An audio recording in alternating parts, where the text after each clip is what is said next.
Okay, so now we're going to take a look at our immune system and the functions of the immune system. Our immune system serves several functions.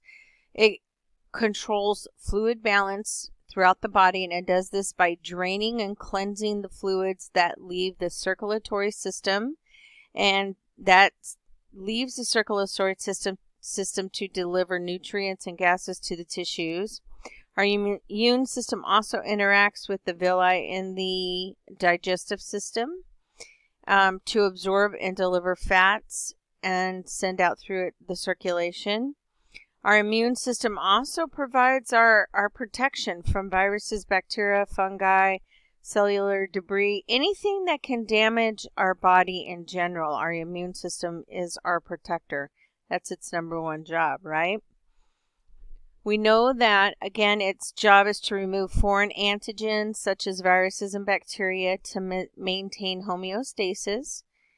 It is also responsible for phagocytosis, which are the monocytes' responsibility, and that's engulfing and destroying all the foreign bodies and their toxins. And then, of course, our immune system has its inflammatory response, which is what is used to respond to injury in the body, whether that's internal injury or external injury. So, for example, if we have an invading bacteria organism, our body will initiate the inflammatory response, and we will deal with that foreign invader and try to destroy it so that before it has time to cause harm to the body. We have chemical mediators throughout the body that help minimize blood loss. They help wall off invading organisms. And then they activate that phagocytosis by sending out the phagocytes. And they form a scar tissue and regenerative tissue to help the injured scar part of that tissue. Our immune system, again, is the body's specific protection against any perceived foreign invader or agent or organism within the body. Immunopathy or immunopathology is the study of diseases that results from some malfunction of our immune system. And we know when we're looking at the immune system, we're looking at our T cells, B cells, our spleen, and our lymph nodes. We know our immune system is broken down to our primary organs as well as our secondary organs. In the primary organs, that includes our thymus gland, which is located right above the heart, behind the breastbone, and then our bone marrow, which you know is the hollow center of our bones, right? Then that's the primary organs. Then we have our secondary organs, which compile of anything from our spleen, tonsils, adenoids, lymph nodes, armpits, our abdominal, groin, our intestines, specifically the Peyer's patches within the intestine, and our appendix. And please keep in mind that any one of these organs are a pathway for an invader or potential bacteria or fungi or virus that could cause harm to our body, right? This is a potential entry point for those foreign invaders. Now you can see from head to toe the lymph system that we just talked about and where they're located in the body. You will not be expected to know how the lymph flows through the body, but you should know that they do not have a pump like the heart does. So they utilize what we call one-way valves to push the fluid back to where it has to go.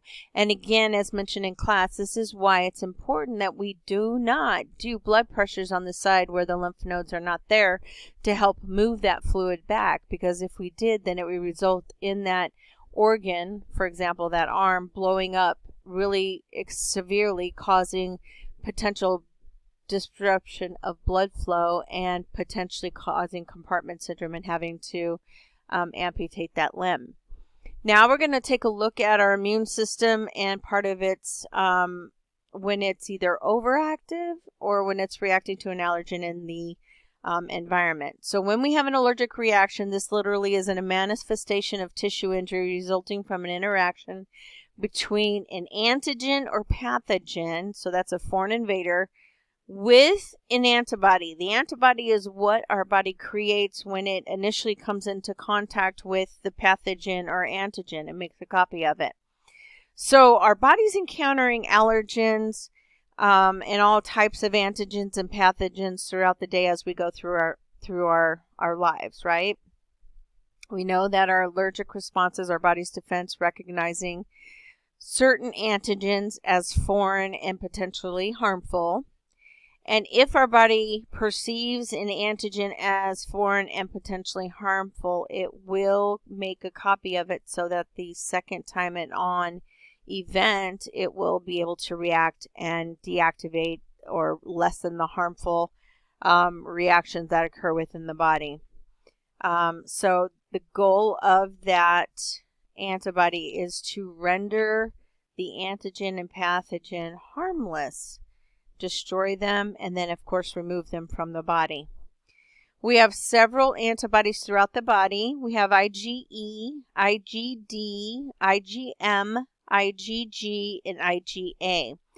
And these are formed by lymphocytes and plasma cells throughout the body to help again protect the body and keep it at its healthiest point.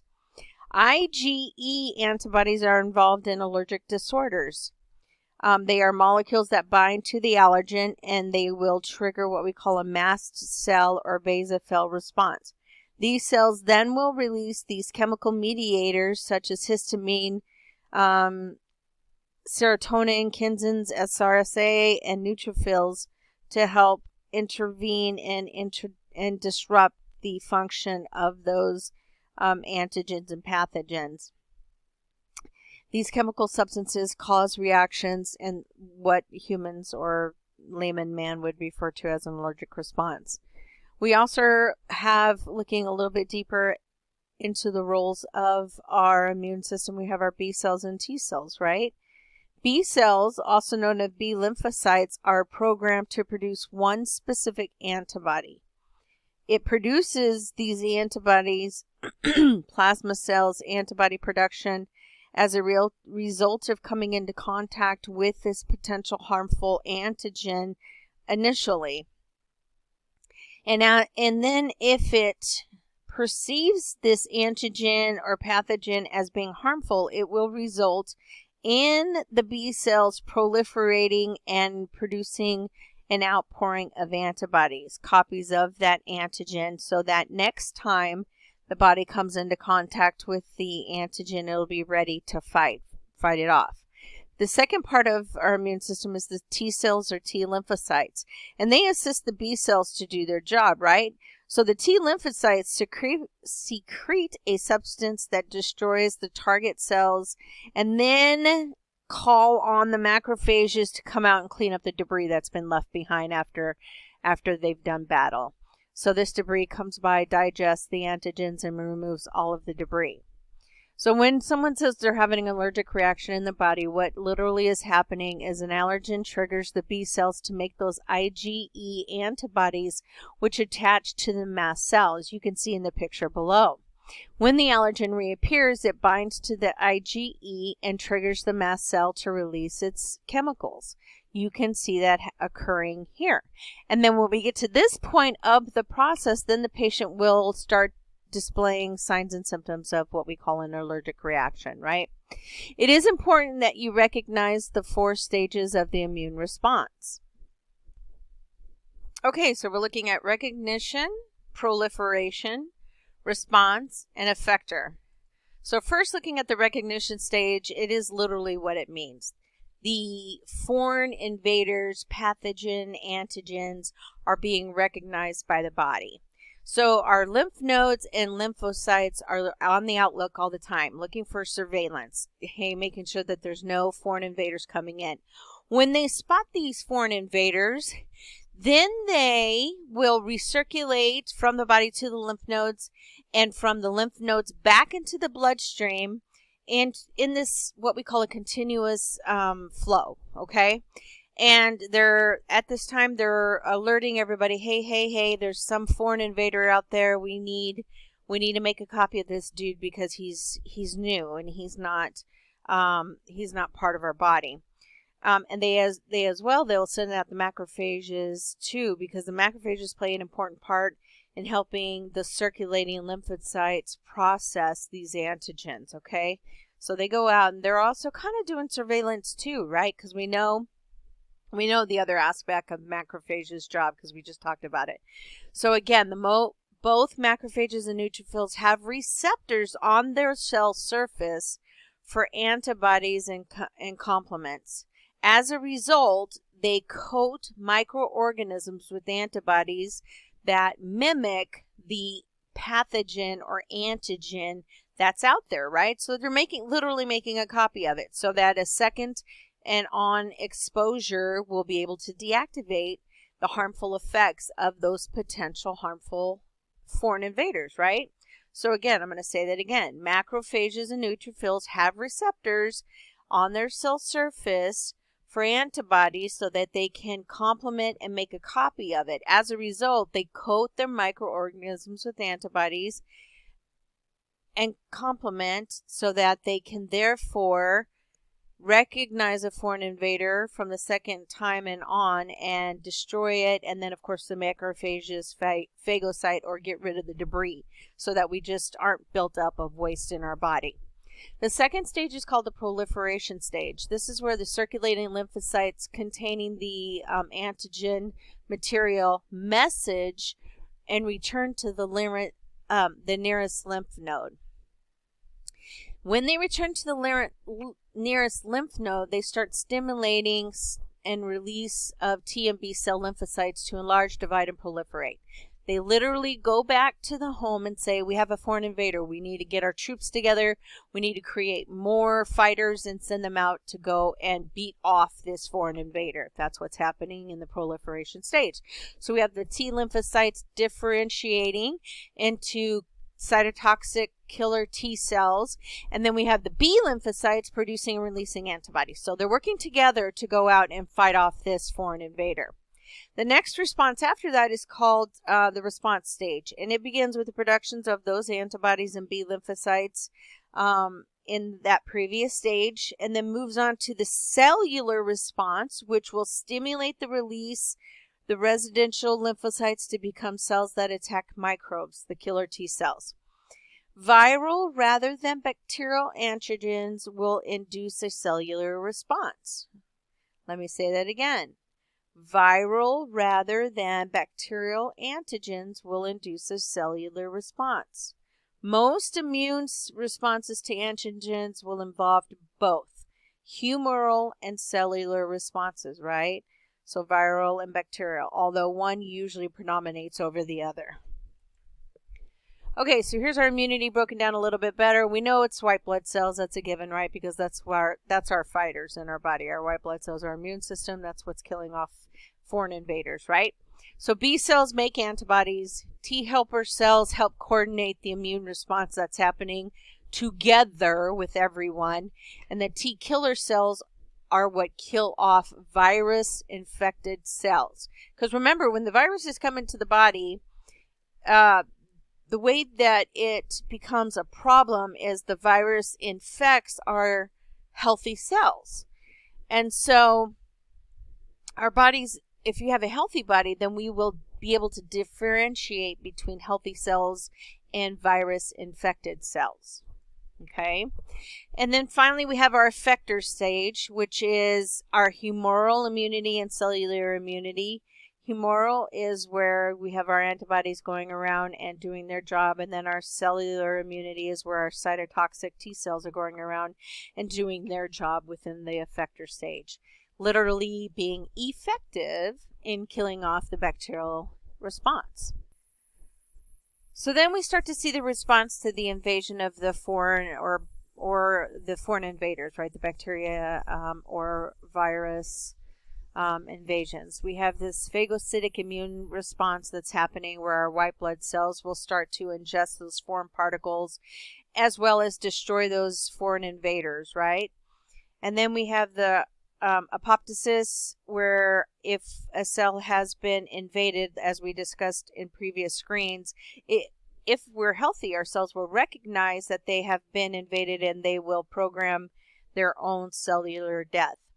Then we have the humoral or antibody response, where we have the antibodies responding and the B lymphocytes responding with the humoral response, creating those antibodies. And then the cellular response we've talked about, again, is the cytotoxic killer T cells and T lymphocytes doing their job. This is all in response to that foreign invasion of an object that is not supposed to be inside our body, right? So let's delve deeper into the humoral immune response. We have this antigen recognition, right? Our body has, they're on the lookout. They're making sure that our body's healthy, and they're keeping on the lookout to make sure that nothing foreign gets into our bodies.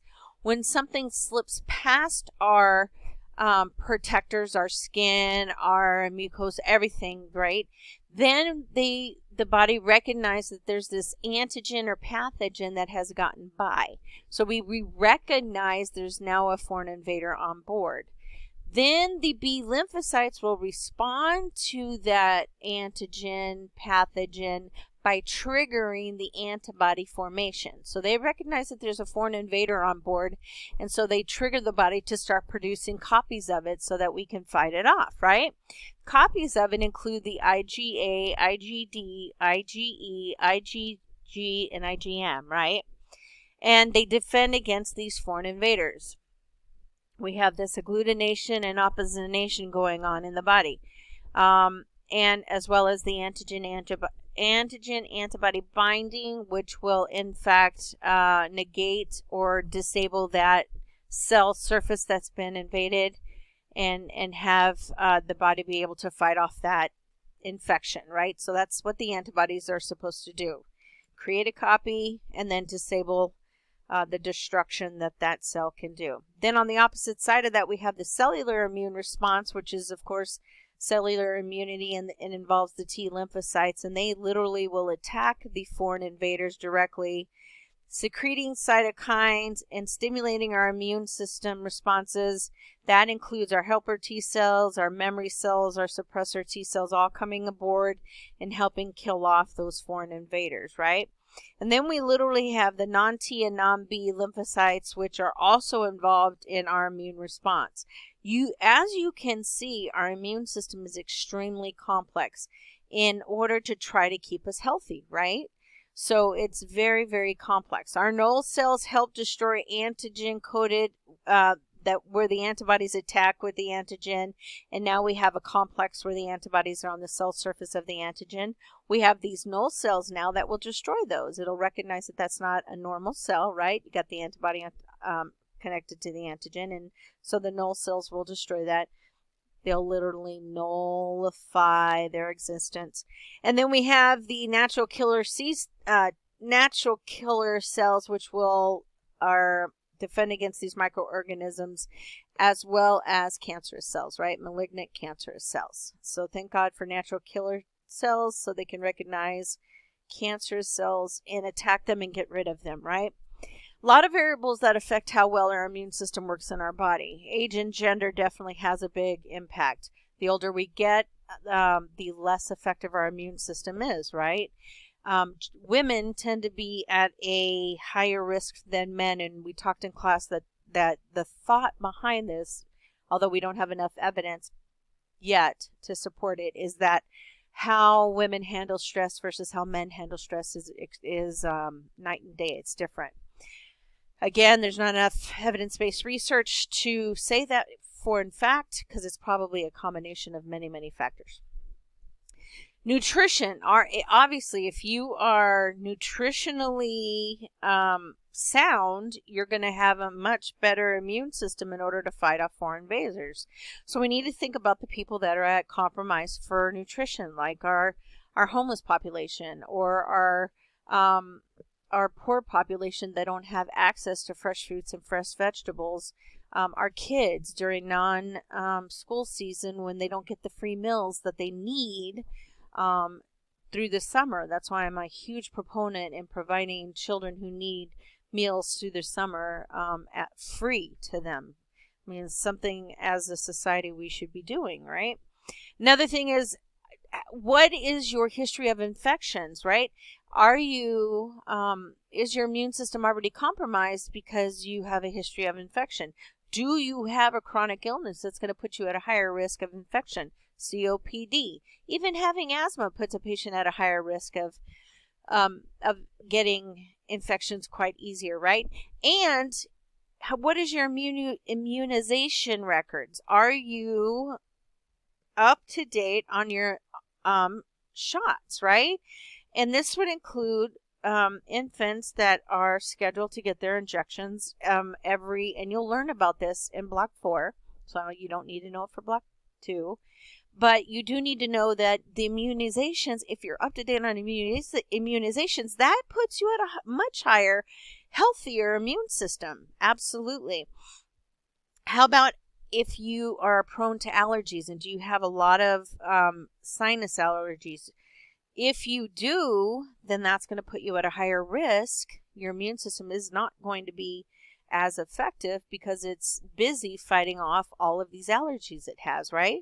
So it helps when people who have severe allergies gets to a specialist like an allergist that can get on board with some kind of treatment that will make them healthier, right? If you're at risk for autoimmune disorders, or you have an autoimmune disorder, that is most definitely going to put your immune system at risk. Your body's already taxied. Let's say, for example, you have rheumatoid arthritis. You are already taxied severely with an immune problem in your body. The inflammation system has gone haywire, and it's causing that for your body to be off the charts with this inflammatory response happening in the body. That takes up a lot of time of your immune system's job. So it makes sense that that would make you more prone to being at a higher risk of getting a foreign invader being able to take over your system versus somebody who's healthy that could fight off that foreign invader. If you have cancer, that definitely puts you at a higher risk of your immune system not functioning appropriately, like a neoplasm. If you're going through a chronic illness, let's say you caught a cold or the flu over the weekend, that is definitely going to put you at a higher risk of getting other foreign invaders that come across your way.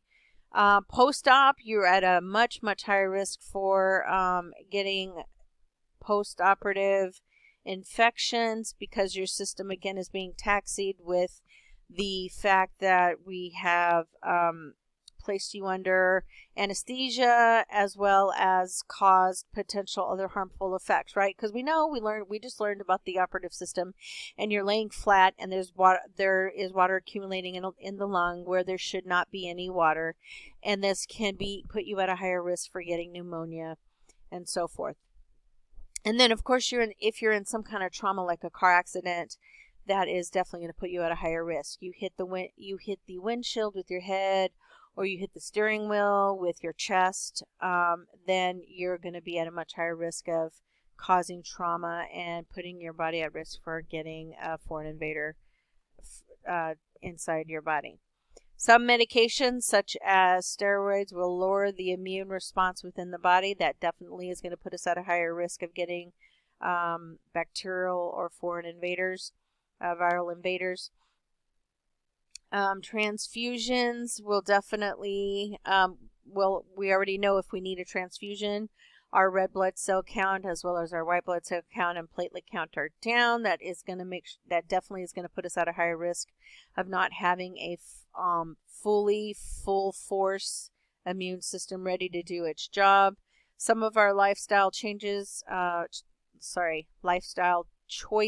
can definitely put us at a higher risk for our immune system not functioning appropriately, right? So if you're a drug user and you're sharing needles, or you are choosing to eat really fatty foods and fast foods like McDonald's every day, that's going to put you at a higher risk.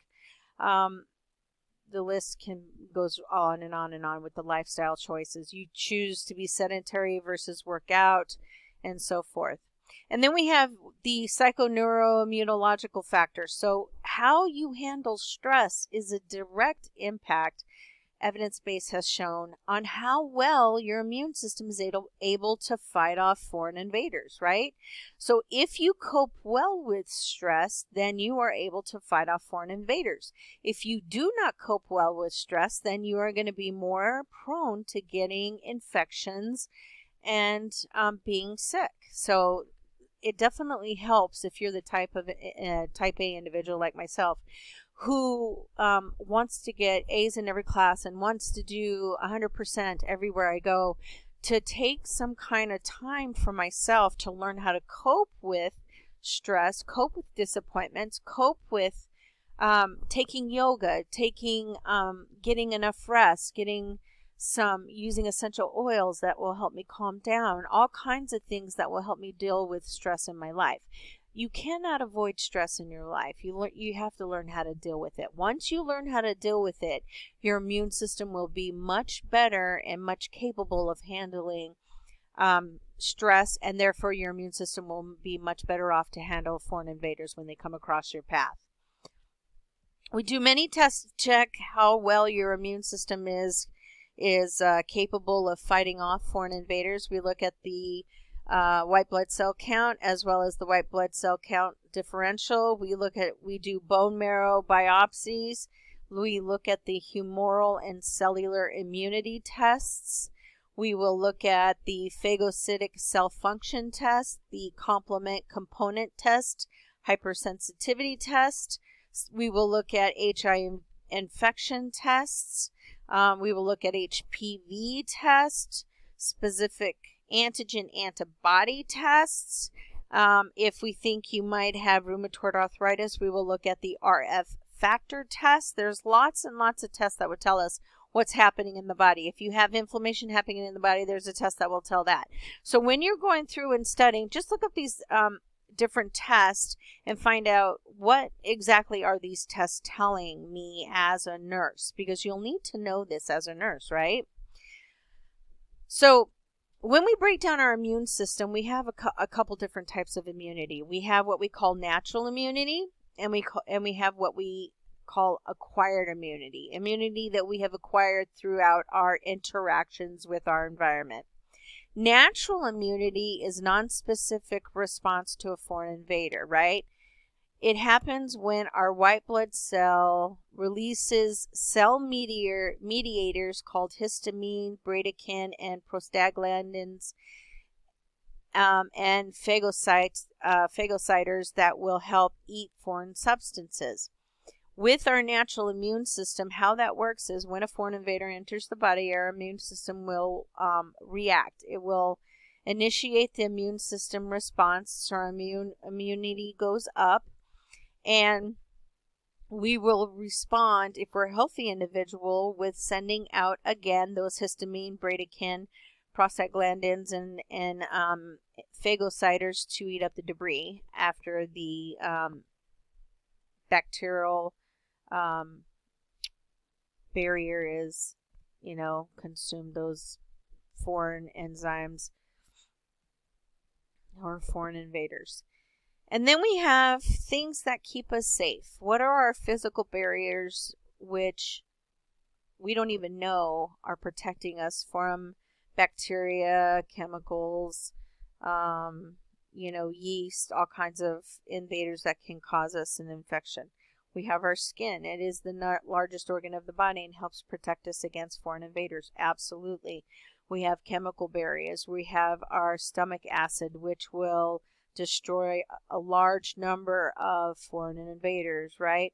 Our tears in our eyes help attack foreign invaders. If we have an organism that gets stuck in our eye, our eye tears up so that enough fluid will hopefully effectively get that foreign invader out of our eye, right? And then, of course, we have our saliva in our mouth. Secondary to our natural immune system, we have what's called an acquired immune system. This is literally what it means. We have acquired immunity through some type of alternate means. This is in specific against a foreign pathogen or antigen, right? So we have acquired immunity because we've come into contact previously with a foreign antigen or pathogen, right? So we're exposed to this foreign pathogen or antigen, and as a result, we have what's now called an acquired immunity against them, okay? And that can be either active or passive. We're going to go into that more in detail shortly. So looking at active and passive, we have an active immune response is where we develop, this is developed by our own body. So it's an immunological defense by our own body, right? And this type of immunity lasts for years and years and can last a lifetime, right? And then, so when you think active immunity, you need to think long term. When we think passive immunity, you need to think temporary, right? And so passive immunity is a result of a transfer of a source of outside the body immunity through either a disease or an immunization that we've gotten, an injection that we've gotten. So one example of passive immunity would include mothers giving their babies antibodies through the breast milk. That's why we push breast milk and breastfeeding with babies, because we have a lot of protection that we can provide them in the beginning. We know babies are a clean slate. They have no exposure whatsoever to any of these pathogen or antigens, right? So they're going to need protection until they can develop their own immune system, right? So they will receive these immune globulins and immune antibodies through their mother's breast milk, right? Okay, so now we're going to look at all four of those together, right? All four of these together. We have naturally acquired immunity and artificially acquired. So we've either naturally acquired it or we have artificially acquired it. Breaking naturally acquired down further, we have either naturally actively acquired it, meaning we have actively come into contact with a pathogen or antigen. It has entered our body. It has triggered that whole response that we just talked about, those four-step process. And now as a result, we have produced an antibody in our body that will help us fighting this moving forward in our life, right? So that's naturally acquired active immunity. Then we have naturally acquired passive immunity. That's the one we just talked about, where the mother will give the child, the baby, antibodies. All of her antibodies pass through the placenta as well as the breast milk, okay? So this provides passive immunity by passive means. We passively pass the antibodies through the breast milk or through the placenta, okay? On the flip side of that, we have artificial means, okay? You haven't come into contact with the pathogen, but rather we are going to give you either the antigen itself, so your body can produce the antibodies, or we're going to give you the antibodies and skip that whole antigen step, okay? So artificially active means I'm actively giving you, artificially, I'm actively giving you the antigen, right? The pathogen, so that your body can create, it'll trigger that whole response just like you got the pathogen within your body. And it will trigger the response of you creating tons and tons and tons of antibodies, right? Whereas artificial passively means, no, I'm going to skip that step. I'm just going to give you enough antibodies to get you through the next few months to a year. And then, then we can look at, again, possibly giving the patient another injection of passive artificial means of protection, okay? Hopefully that clears up what we discussed in class. Here's another way to look at it, though. The immune system, active immunity. This means the production of a person's own antibodies. As a result, because our body is producing the antibodies, we have a much longer lasting immunity, right? We can get that naturally by coming in contact with the pathogen or antigen ourselves. And that's where we come into contact with that bacteria. We produce all those antibodies as a result. Or We can put those pathogens into the patient's body artificially.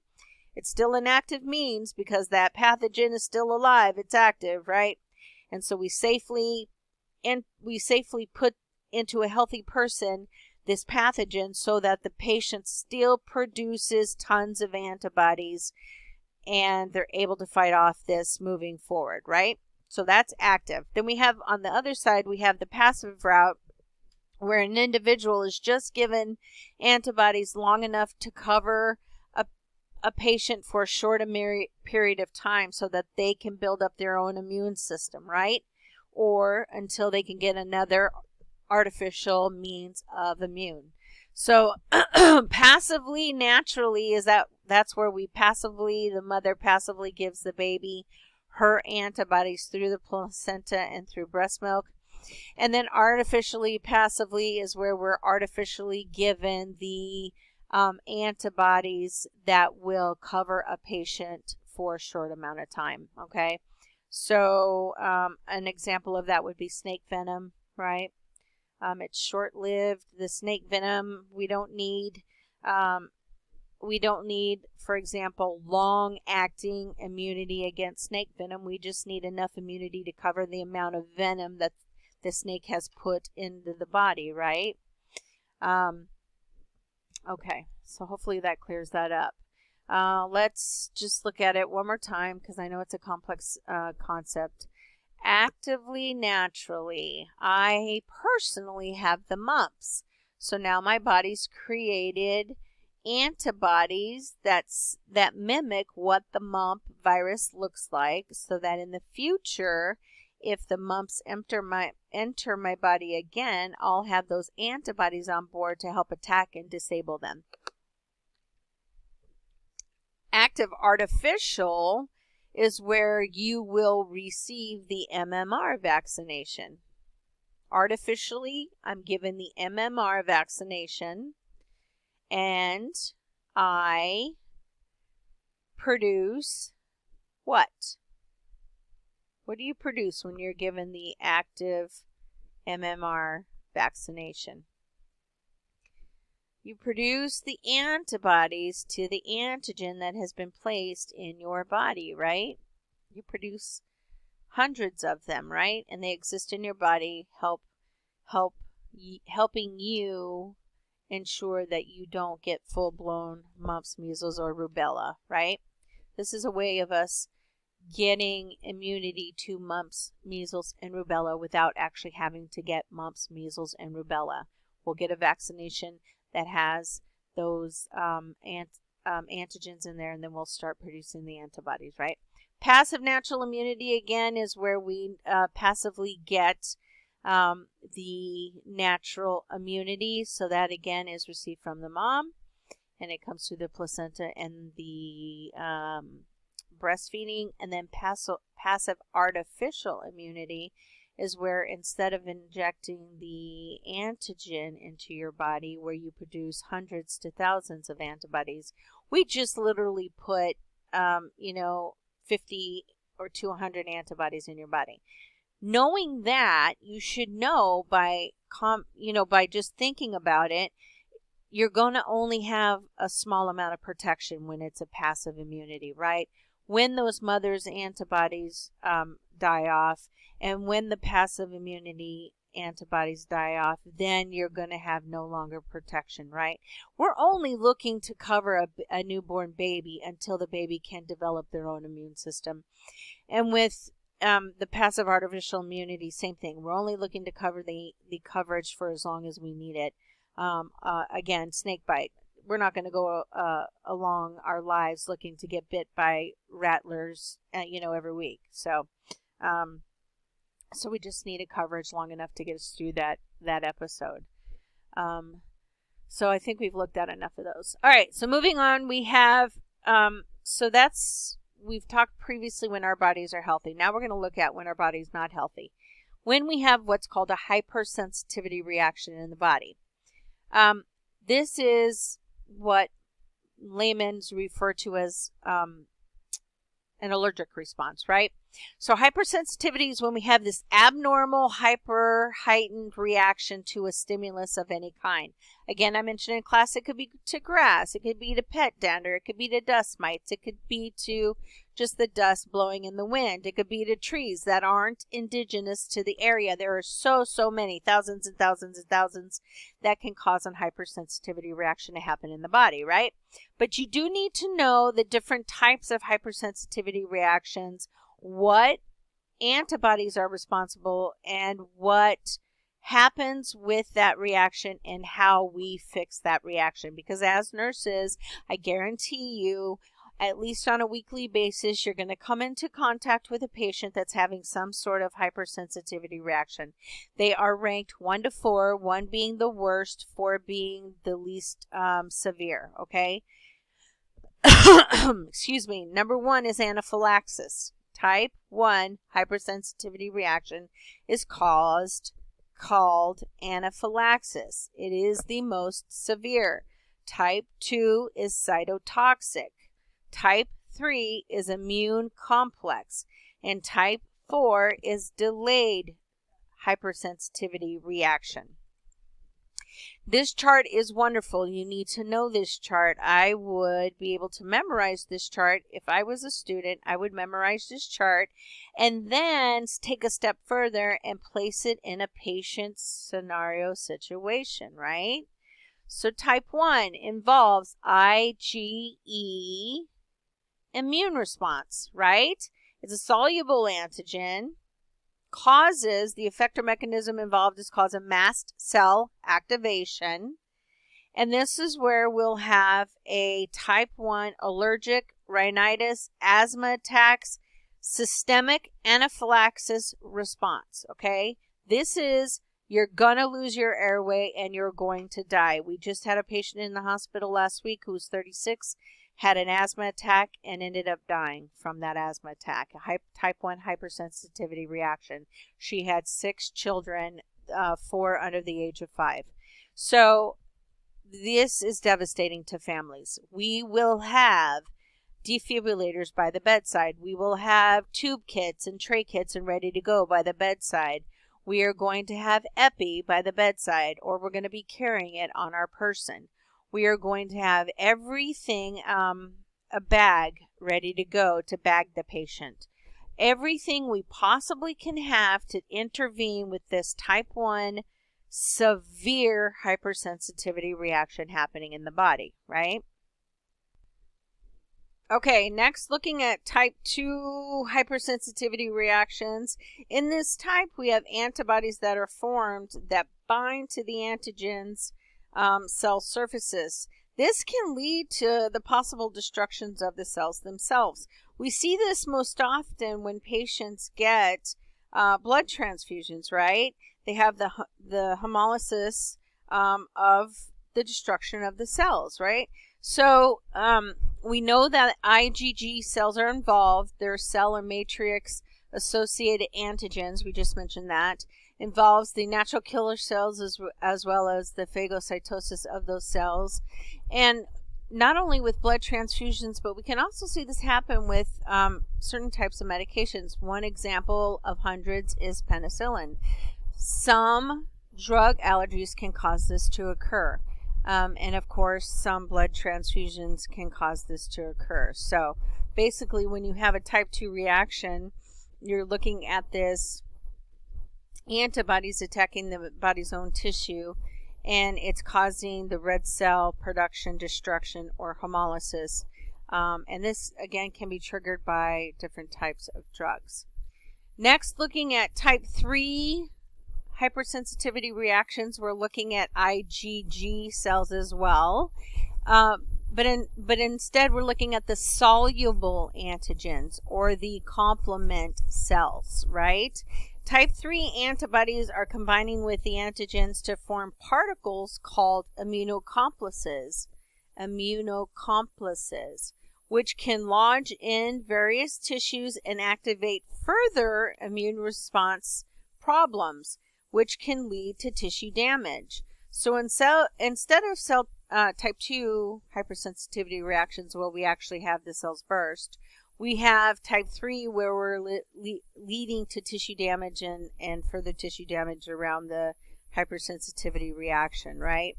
Serum sickness is definitely a type of reaction that can occur because of a buildup of these complexes that are causing the patient to feel ill.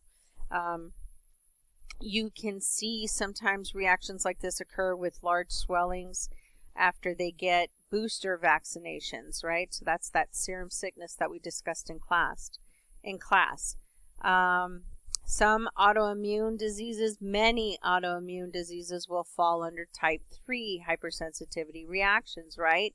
Because it's dealing with these immunocomplexes, and so we see that the body's attacking its own tissue. That's why we have that type 3 hypersensitivity reactions. And finally, then we'll have the, that's supposed to be arthritis reaction at the bottom there. And then we have type 4 hypersensitivity reactions. Type 4, this is called delayed hypersensitivity. You do not need to know Th1, Th2, and CTL. You do need to know the others, IgE, IgG, and IgG, but do not need to know Th1, Th2, and CTL. You should know that it's called a type 4 delayed hypersensitivity reaction, and it does have to do with the sensitized T lymphocytes. Okay, so you can combine those Th1 cells and Th2 cells and just call them sensitized T lymphocytes. That's the whole class of white blood cells, that large component of the immune system. And what's happening is it's binding to the antigens and subsequently causing this chemical reaction called lipokines, which promote that inflammatory reaction within the body, right? But it's delayed. It's not something that occurs immediate. It's a delayed reaction, usually 2 to 3 days, 48 to 72 hours. You'll see this delayed dermatitis or delayed hypersensitivity reaction in the body, right? So we can see this with chronic asthma attacks, chronic allergic rhinitis, contact dermatitis is probably the number one type 4 hypersensitivity reaction that's occurring in the body. So when you get a second, I already went through all of this when I read through the chart. Just read through each of these. The most important part is knowing type 1 hypersensitivity reactions are immediate. They're life-threatening. They're called anaphylaxis reaction. And again, it's not when you've been exposed to the antigen or pathogen the first time. It's when you are exposed from the second exposure on. When you get that second exposure on, usually the onset for this anaphylaxis occurs within 15 to 30 minutes, and it can be life-threatening, okay? The other thing is it does involve the IgE, type 1 IgE. Type 2 is IgG, or natural killer cells. Again, it's the antibodies that are forming and binding with the antigens themselves, and they're doing so with the cell surface, as you can see here. And this leads to the probable destruction of the cells themselves. We see this most frequently with the hemolysis when somebody gets a transfusion. Also with Goodpasture syndrome, pernicious anemia, and hemolytic disease with newborns. If you do not know what Goodpasture syndrome is, pernicious anemia, or hemolytic disease by reading in your Lippincott, please look those up and know those well for the exam. Onset for a type 2 hypersensitivity reaction is minutes to several hours. So we're going to be watching our patients closely.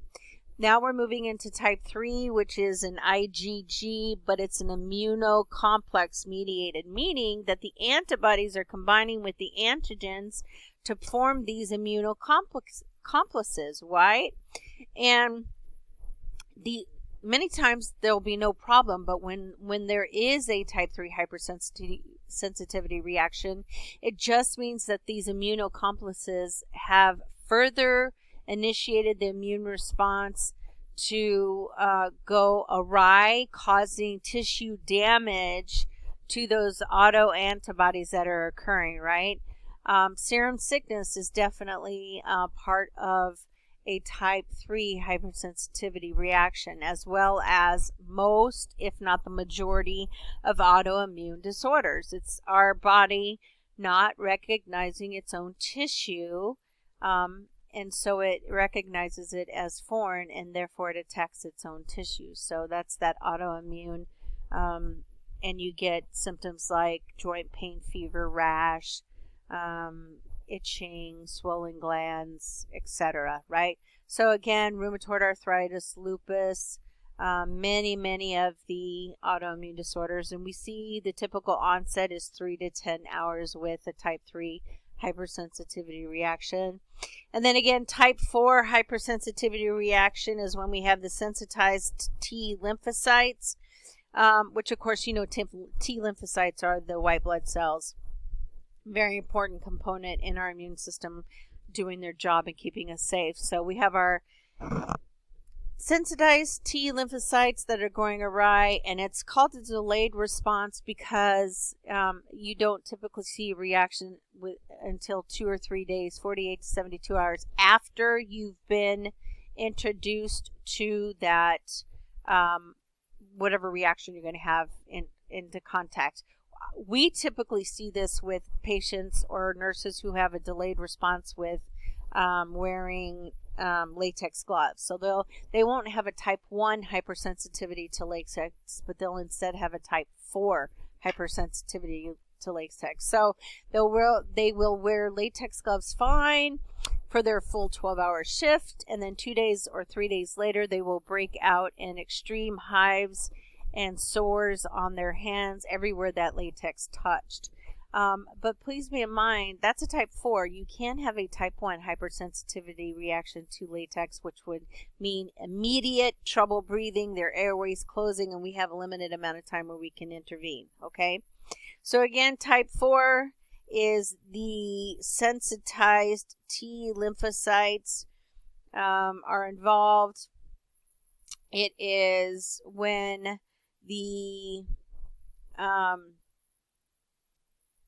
there's a delayed reaction. It's most known for contact dermatitis, and therefore we are going to avoid that allergen completely so that we don't have a problem with our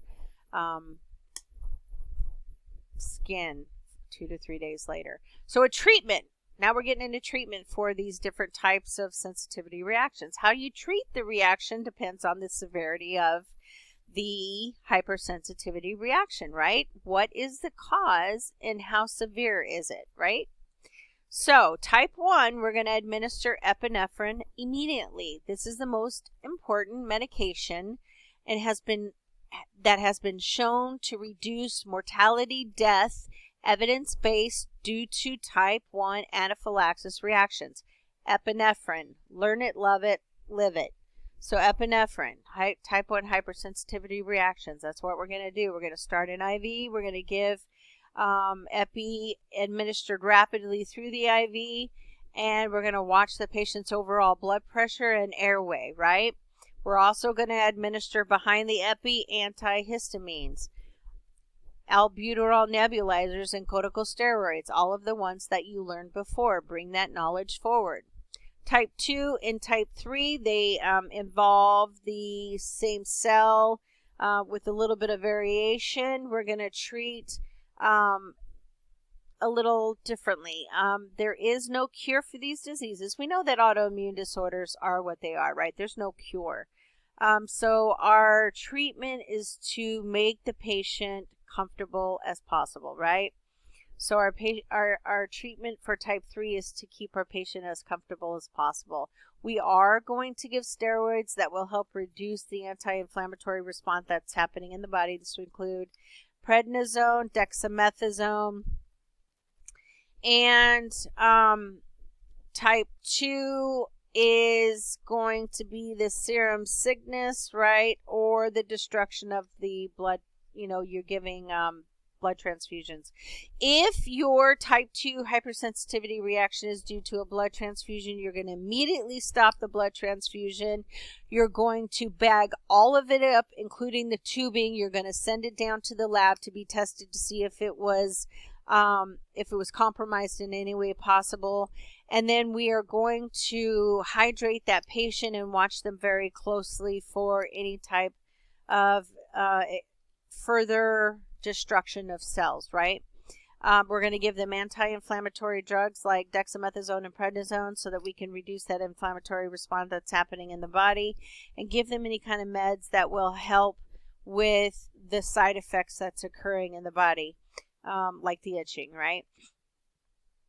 And another potential, we have a couple tricks in our bag that we can use. We have what's called plasmapheresis. This literally is like dialysis, where dialysis goes in and removes the excess fluid from the patient. It basically does the urine, right? For the patients who are diabetic and their kidneys are no longer working, we'll send them to dialysis. They'll pull off, 3, 4, 5 liters of,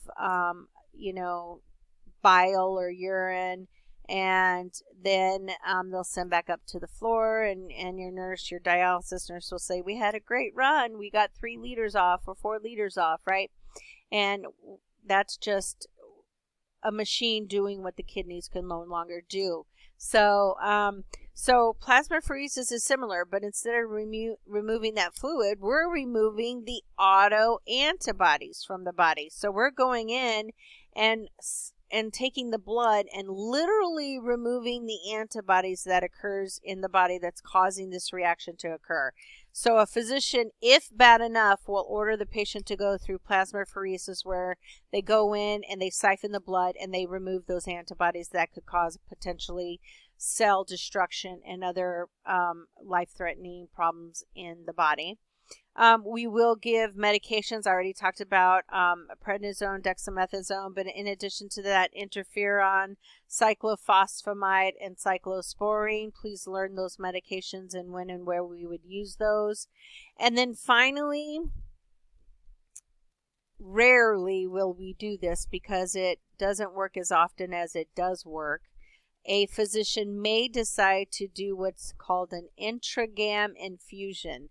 And that literally is infusing the body with hundreds and thousands of antibodies, trying to get the body on board and used to having those antibodies in there.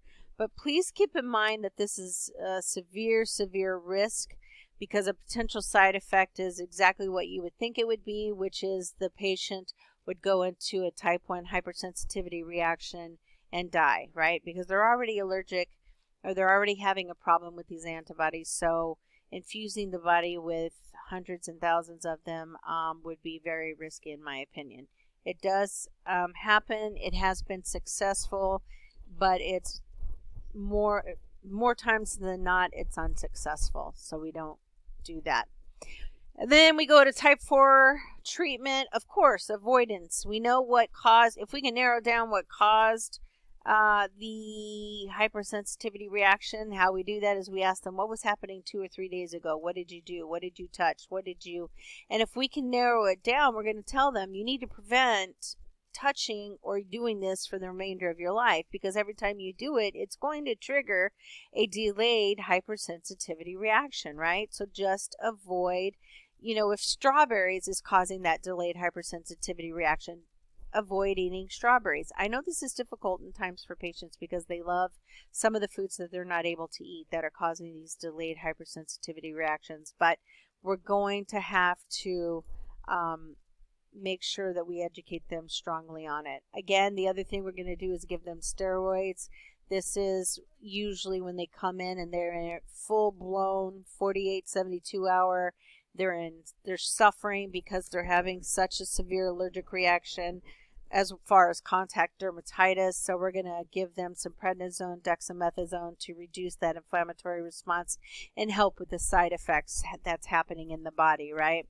So, and And then, of course, we may include giving the patient interferon, cyclophosphamide, and cyclosporine, depending upon where they're at in that hypersensitivity reaction. Of course, all of these meds will be given under supervision of the physician themselves. Okay, so that's hypersensitivity reactions. Now we're going to look at what happens in the body when the body goes in and has when there's some type of lymph cancers. Okay, specifically for block 2, we're going to take a look at Hodgkin's lymphoma and non-Hodgkin's lymphoma, right? There are over 60 versions of lymph cancers. Okay, lymphoma means lymph cancers. So there's 60 different types of non-Hodgkin's lymphomas. It's a cancer that begins in the white blood cells or our lymphocytes. And we know that our lymphocytes are one of the most important parts of our immune system as it protects us from foreign invaders, right? When we look at Hodgkin's and non-Hodgkin's lymphoma, which one do you think we would be able to treat better? Right, Hodgkin's lymphoma, right? Because we know we've done enough research to know the exact cell that's involved with Hodgkin's lymphoma. So we can look for this cell, and if we find this cell under the microscope, then we can diagnose the patient with this specific type of lymphoma, and we know treatments that we've used in the past that have been successful. So the patient's more likely to be successful if they get diagnosed with Hodgkin's lymphoma versus non-Hodgkin's lymphoma. So the main difference between Hodgkin's and non-Hodgkin's lymphoma is the specific lymphocyte that is involved with each of those cancers, okay? A doctor can tell the difference between Hodgkin's lymphoma and non-Hodgkin's lymphoma by taking a sample of the tumor and looking at it under a microscope and looking at those cancer cells under a microscope and looking at a specific type of abnormal cell. Cancer cells are just that. They're abnormal cells that develop in the body and turn into rogue cells, R-O-G-U-E, rogue cells, right? So they take a piece of tissue from a cancerous tumor, they stick it under a microscope, and if they look at that and they see these specific cells, Dr. Reed and Dr. Sternberg were the first two to diagnose Hodgkin's cells, so they're called the Reed-Sternberg cell. So when we take a piece of that tissue, look under the microscope, and we actually see the Reed-Sternberg cell, we now know that we're dealing with Hodgkin's lymphoma, not one of the other 60 plus non-Hodgkin lymphomas, right? If the Reed-Sternberg cell is not present, then we know they have one of the other 60 types of Hodgkin lymphomas, okay? So again, Hodgkin's disease is a malignant or cancerous disorder presenting with a painless enlargement of the lymph tissue. Painless enlargement of the lymph tissue. Night sweats. Extreme sweating or pruritus, and a low-grade fever.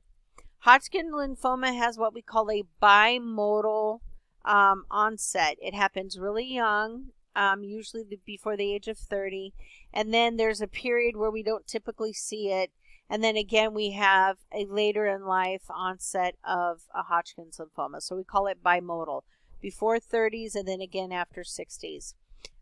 If a patient gets it when they're younger, it's almost always after they've had a recent viral infection. And when I say recent viral infection, I mean within the last year.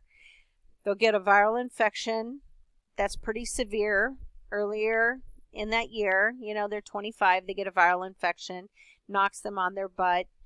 We know during that time frame their body's at a risk for getting other infectious organisms. And then there is, and then they come down with Hodgkin's lymphoma a year later.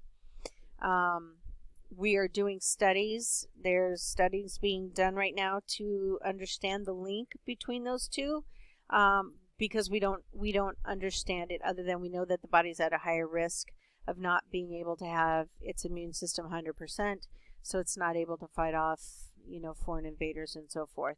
That's the extent of why we know there's that connection. We diagnose again Hodgkin's lymphoma when we see an elevated white blood cell. Then we will literally go in there and see where this elevated white blood cell is. We've already know there's a painless lump that exists, right, in the lymph tissue. And so we go in and we take a piece of this painless lump, look under the microscope, and we see these Reed-Sternberg cells. This is the definitive diagnosis of Hodgkin's lymphoma. Treatment for Hodgkin's lymphoma includes chemo and radiation. So we want to make sure that we want to keep the patients in a cool, calm environment. We want to keep them in a room that's cool and humid. We want to make sure that we only allow their loved ones to visit one at a time. We don't want to have the loved ones mention any kind of conversations that are going to cause emotional stress, because we need them to be emotionally calm. We're going to provide very comfort measures, cool cloths to the forehead, keeping their room really low in the temperature. Radiation, the big thing is keeping their skin where the radiation went in. It's going to burn, so we're going to keep it really good skin integrity. They're going to want to scratch and rub it. We're going to absolutely tell them not to do that. It's going to make it worse. They're going to want to put Jergens lotion on it. Absolutely not. The only lotion that a physician will allow a patient to put on is calamine lotion. We really don't like them to put any lotion on, but if they just insist, we'll allow them to put calamine lotion on. Again, we're not going to have them put deodorant or powders on their body. We're going to provide much emotional support to these patients. Remember, these are young patients. Even if they're in their 60s, they're still young. They've learned that they have a life-limiting cancer, and we're going to have to provide emotional support to them. That is definitely among the top measures as far as chemo, radiation care, and emotional care. They're equally important, right? Hydration for our chemo patients, helping them keep the nausea at bay. So we're going to educate them on taking nausea medication before eating, the importance of eating when they don't feel like eating, so that they can get the nutrition on board so that they can heal, etc. Now, if we catch Hodgkin's lymphoma in stage 1 or 2, they have a very, very good rate at curing that cancer. It's 90% approximately rate of curing cancer if we catch Hodgkin lymphoma early. Okay. And if a patient has Hodgkin's lymphoma at some point in their life and it's cured, we just have to educate them that they are at a higher risk, approximately 1 in 5, of getting Hodgkin's or non-Hodgkin's lymphoma later in life. We need to keep them aware of that so that they can be on the lookout for, the signs and symptoms of Hodgkin lymphoma, which we talked. Okay, moving on to some of the autoimmune diseases that we're going to see. Remember, an autoimmune disease occurs when the inflammatory system within our own body, our own immune system, attacks the body because it confuses it for something foreign, right? There are many, many autoimmune disorders, including systemic lupus erythematosus, SLE. SLE is a chronic condition that can have phases of worsening symptoms and periods of mild symptoms. What we often refer to that as exacerbation of one's condition, right? So you can have an autoimmune disorder like lupus or rheumatoid arthritis where the patient's doing pretty good and with their medications they're well managed. And then you'll have periods where there's an exacerbation of their period and they're not doing as well. Some symptoms that occur when a patient has lupus will include severe pain, joint swelling, joint pain, warmth, to their joints, headaches, the classic butterfly rash over their cheeks and nose, anemia, hair loss, blood clotting problems, Raynaud's phenomenon. This occurs when the when the fingers turn blue or white and tingle when it's cold. Some causes or some suspected causes of lupus include genetics. If there's a genetic predisposition, you're at a higher risk of getting it. Environment. Many believe that the environment definitely has a cause with all of the chemicals and inorganic substances that we utilize to prolong produce. You know, the chemicals that we spray on it. Some viruses have been known to cause and bring upon lupus. Being exposed to ultraviolet rays for long periods of time, having a stressful job or stressful life, trauma has brought on lupus in families, and we do have a higher tendency to see more women than men with lupus in their family. Now, while there is no definitive cause, and while we can't say there's a definitive cause, we know that these are factors that are seen among the spectrum of patients who have lupus. How does your doctor diagnose lupus? Your doctor will do a physical exam and check for simple signs and symptoms, including sun sensitivity, rashes, that butterfly rash or the malar rash that appears over your face, ulcers in your mucous membranes. Remember, your mouth and your peri area, in your nose, having swelling, tenderness of your small joints, hands, feet, knees, and wrists. So this would include arthritis, hair loss, hair thinning. And then, of course, over time, we will see signs and symptoms of cardiac and lung involvement. So we'll hear murmurs with your heart. We'll hear rubs with your heart, irregular heartbeats, and you might hear rubs with your lung tissue due to the lack of the fluid between the lungs to cause that smooth move of the lungs when you're breathing in and out. There is no single test to diagnose lupus. So rather than rule in lupus,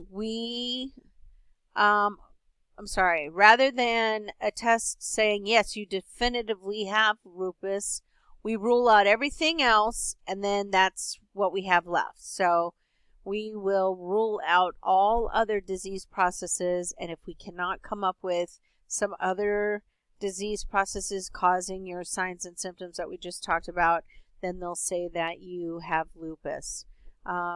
They do blood tests, urinalysis tests, chest x-ray. They will send you to a rheumatologist, which is a physician who specializes in treating joint and soft tissue disorders as well as autoimmune disorders. There is no cure for lupus at this time, so our treatment for lupus will involve just easing the signs and symptoms and pain that comes along with lupus. So that includes giving anti-inflammatory medications for joint pain and stiffness, steroid creams for rashes that will pop up randomly, corticosteroids that will help reduce the inflammatory response inside the body, anti-malaria drugs for skin and joint problems. The drug that we'd like you to know for Block 2 is doxycycline, DOXYCYCLINE,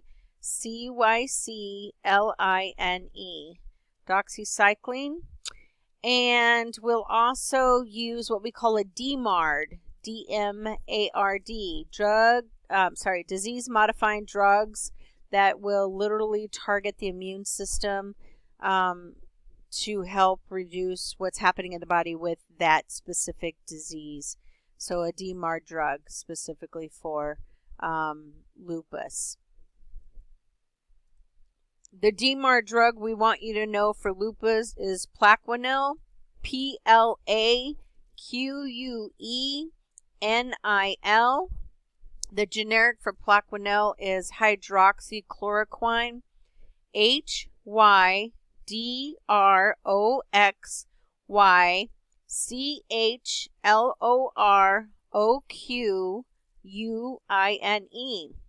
hydroxychloroquine or Plaquenil. Please know that drug for lupus. And then, of course, we'll also look at their diet and lifestyle habit changes, right? We want to, doctors will recommend them eating and avoiding certain foods that will minimize the stress within the body, and also that will trigger symptoms of their exacerbation with lupus. These meds will change from patient to patient. So that's why we ask them to keep a food diary so that we can see what foods are causing them to have an exacerbation of their lupus, right?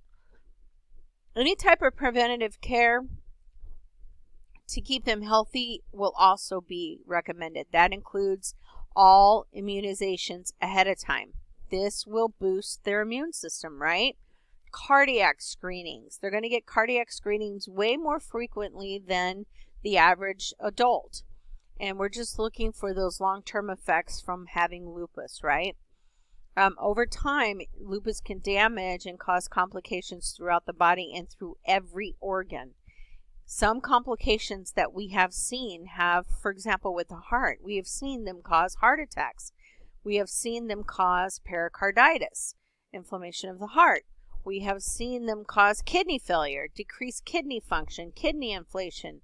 We have seen them cause seizures, memory changes, strokes, blood clots that can cause vasculitis or blood vessel issues. We have seen them cause lung tissue, inflammation of the lung tissue and lining, and we have seen them relate to every single organ within the body. So it's very, very important that we stay ahead of reducing the occurrences of exacerbations of lupus, keeping them up on board with eating foods that help promote a healthy diet and help avoiding the ones that cause triggers for systemic lupus erythematosus. Okay? Next, we're going to look at, as far as autoimmune, is rheumatoid arthritis. It's a chronic inflammatory disorder that can affect more than just your joints. In some people, the condition damages a wide variety of body systems, including your heart, lungs, eyes, skin, blood vessels, everything from head to toe, right? So this autoimmune disorder occurs when your immune system mistakenly attacks its own body tissues as foreign. So it's not like wear and tear and normal damage that we see with osteoarthritis, right? So osteoarthritis is where we have wear and tear of our joints, and we see the breakdown of the joint and bone tissue in our joints, our knees and elbows and wrists and fingers and toes and stuff like that. Rheumatoid arthritis instead affects the lining of the joints, causing this painful swelling that can eventually result in the bone erosion and joint deformity, right?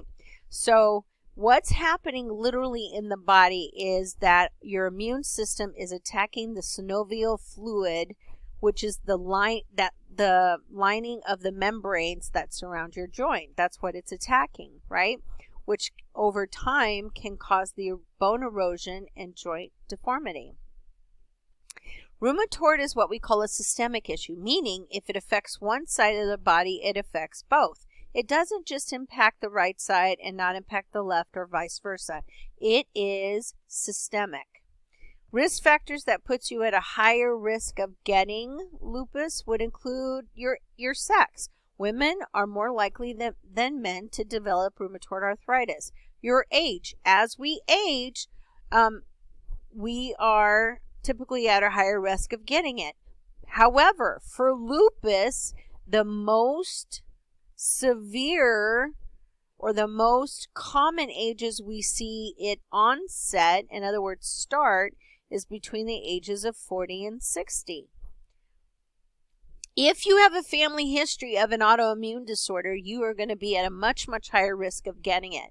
So if you have a family of rheumatoid arthritis, that increases your risk exponentially.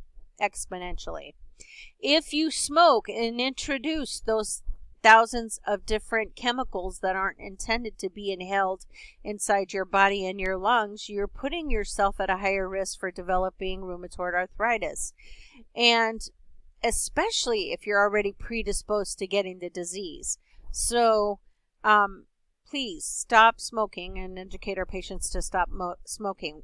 In addition to that, we have the environmental exposures, like the trucks that will be shooting off the anti-bug spray for our food, right? Or if you work in a field where you're exposed to, let's say you paint houses for a living and you're exposed to inhaling those fumes constantly, that's going to put you at a higher risk. You build homes, and back in the day there used to be asbestos that we would line the homes with. We now know better, so only the older homes that have it in there do we have to worry about it. Silica definitely may increase your risk for getting rheumatoid arthritis.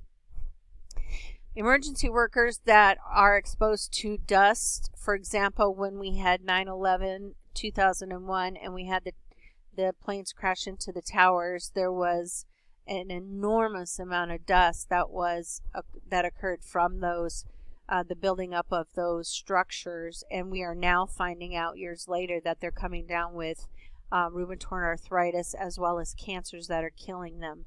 So being exposed to dust can also put you at a much, much higher risk.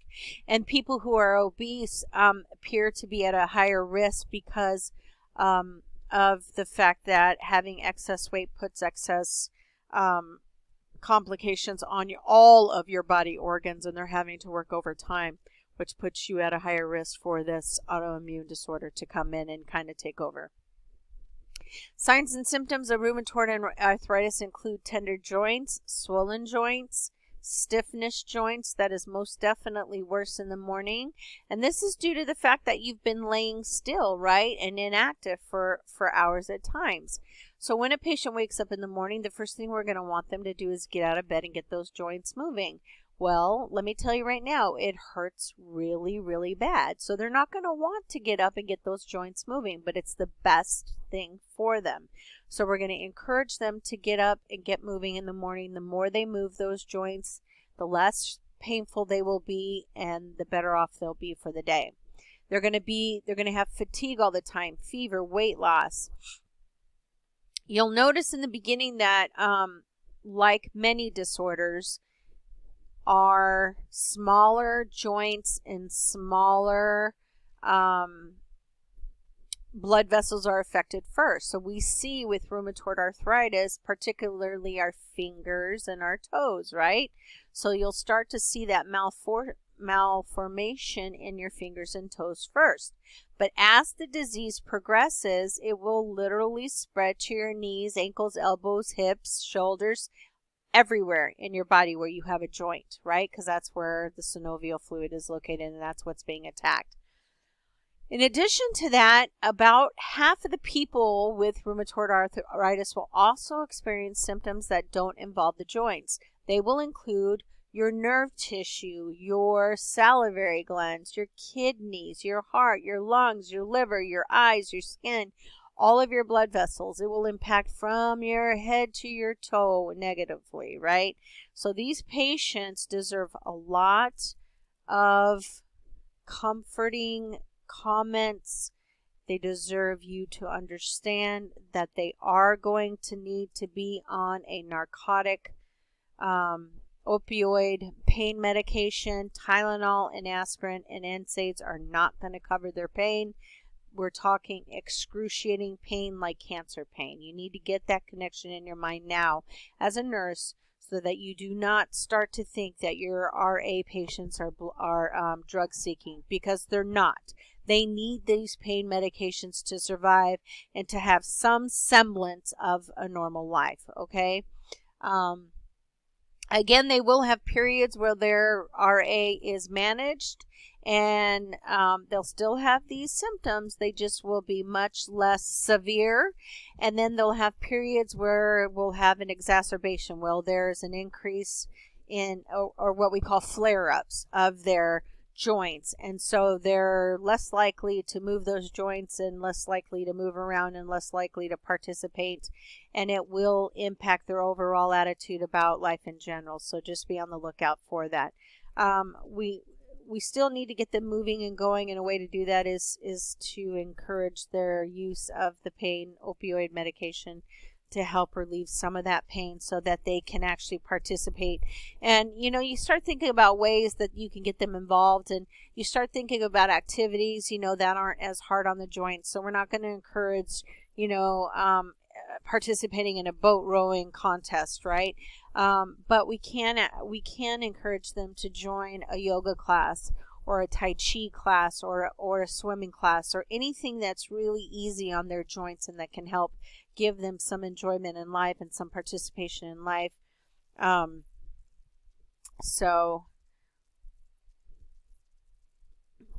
Rheumatoid arthritis does increase your risk of developing many other diseases. Once you have one autoimmune disorder, it automatically puts you at a higher risk of getting other autoimmune disorders like osteoporosis, right? So osteoporosis is the weakening of your bones, and it makes you at a much higher risk of getting fractures head to toe.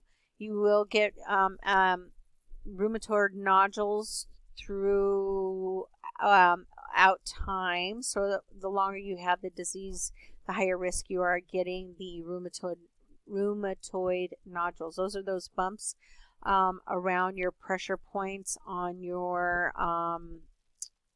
where your bones are at. So your elbows, your knees, your fingers, and this can include your lungs as well.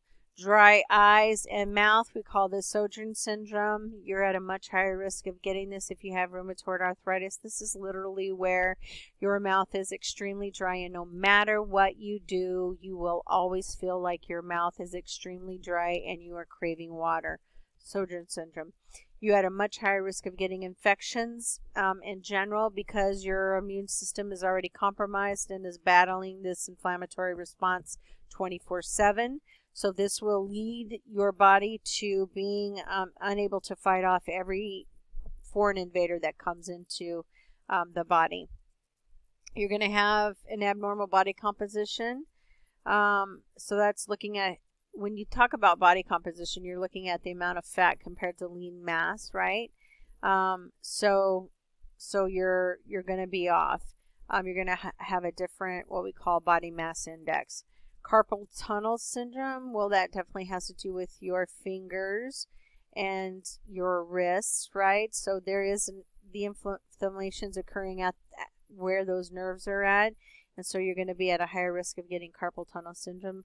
Definitely going to be at a higher risk of getting heart-lung problems, because again, rheumatoid arthritis puts you at a higher risk of the hardening and blocking of your arteries, which will directly lead to heart disease and potentially heart attacks. Lung disease, rheumatoid arthritis, with that inflammation that is 24/7, causes scarring on the lungs, which can lead to the inability to have the oxygen and CO2 exchanged, which will cause you to be chronic short of breath. And it puts you at a higher risk of getting lymphomas. So rheumatoid arthritis puts you at a higher risk of getting blood cancers and lymph cancers as well. Rheumatoid arthritis can be very difficult to diagnose in early stages because the signs and symptoms mimic those of many other diseases, right?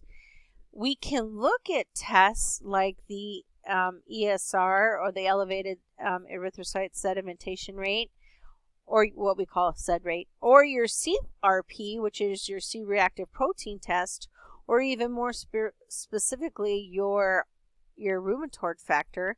But really there isn't an exam that will definitively say, yes, in fact, you have it, right, in the beginning. Now, as the inflammation occurs and you start to see the joint swelling on both sides of the body, then the physicians can say with certainty that the patient does in fact have the autoimmune disease rheumatoid arthritis, right? Because they can see that damage with x-rays And also, we will continue to get x-rays through the life of the disease so we can see the progression of the disease, and MRIs as well will be used to see the progression of the disease itself too. There is no cure for rheumatoid arthritis. However, we have recent discoveries that have placed our rheumatoid arthritis patients in what we call remission, so that they don't have these really bad episodes every single day. They have DMARD medications such as methotrexate, and you'll notice right here methotrexate. I want you to know that for the DMARD for rheumatoid arthritis. Again, disease modifying anti-rheumatic drugs. Medications, other medications will be anything that can help lower the inflammatory response, including corticosteroids, NSAIDs, biologic agents such as adalimumab or Humira. You do need to know that. Again, using exercises that can help loosen up those joints. We can do surgical intervention on deformed joints if they get bad enough. We can do tendon repair, joint fusion, total joint replacement. So there's options that the patients have to give them better options of having a more quality life. So in addition to that, we have over-the-counter medications or supplements that can help. Fish oil. Preliminary studies have shown that fish oil can reduce the inflammation that's causing the pain and stiffness. But you got to be careful because there are side effects such as nausea, belching, a fishy taste in your mouth, as well as fish oil can interfere with some of the medications you are taking. So you want to always be honest with your physician and let them know what over-the-counter medications you're taking. Primrose oil, blue currant, and borage are things that you can take that have good fatty acids that help with rheumatoid arthritis, pain and suffering, and stiffness in the morning. But again, they can cause gas, nausea, and diarrhea. So also be careful because some of these plants can cause liver damage if taken in large amounts. So we want to definitely be in touch with our doctor. And I mentioned Tai Chi. This movement involves gentle stretching that is synced with deep breathing and can be very, very helpful for patients who have rheumatoid arthritis. Now we're going to take a look at plasmapheresis. This is a method of removing blood plasma from your body and withdrawing blood. And then when we do that, we separate it into plasma and cells. And what we'll do is we'll transfer the cells back into the bloodstream. Plasmapheresis is often used when we have antibodies that are attacking our own tissues and we want to remove the antibodies. So we'll draw out the blood. Remember we talked about it with dialysis with patients. So this is similar. Instead of pulling off the excess fluid, we'll pull off the antibodies and then put the blood back into the body. We use plasmapheresis for patients who have autoimmune disorders. The other thing I want to talk about is HLA typing. This is hemoleukocyte antigen testing, and we use this to match organ and tissue recipients as close as possible so that when we have a patient get a transplant, that they are as compatible to a donor as you possibly can be, so that there's no organ donor rejection or minimal organ donor rejection. HLA typing identifies the major genes a person has inherited and the corresponding antigen, which are proteins, that are present on the surface of the cells. These antigens help the body's immune system distinguish which cells are part of the body and which cells are foreign and therefore can be harmful, right? This is good typically. However, when we get an organ from an organ donor, we don't want this to occur, right? We want our body to accept the organ that's not part of our body because we need it to survive, right? So we want the cells to recognize this organ as part of the self and not as part of the non-self, right? We don't want it triggering that non-self, I'm going to reject you, you're bad, whole sequence that happens, right? That's why we do HLA testing. It includes, because it's that screening so that we can get as close as we possibly can to the donated tissue or organ to prevent our immune system from rejecting it. So, bone marrow transplants will be probably the number one thing you think of when it comes to HLA typing, right? Because you'll have bone marrow running through your body continuously, and if we transplant bone marrow into a patient and they reject that, then literally their lives are at danger, right? Unless they can get another bone marrow transplant really quickly. Sometimes we use HLA genetic testing to aid us in diagnosing an autoimmune disease. Because the HLA typing helps us recognize our self versus our non-self antigens. And so when we type down HLA typing, it's extremely long and goes down to the minutest amount of cells. It can help us to see where those cells have gone wrong, per se, right? So we can help see where our body has taken a left turn. And so then we'll be able to we'll use that information to help hopefully ensure that our organs aren't rejected, or the tissue that we put in isn't rejected. The other way we do that to ensure an organ or tissue is not rejected is to give the patient cyclosporine for the remainder of their life. Cyclosporine is used to prevent organ rejection in people who have received a liver, kidney transplant, other tissue throughout the body. It is taken with other medications to allow your new organ to function normally within the donated patient's body.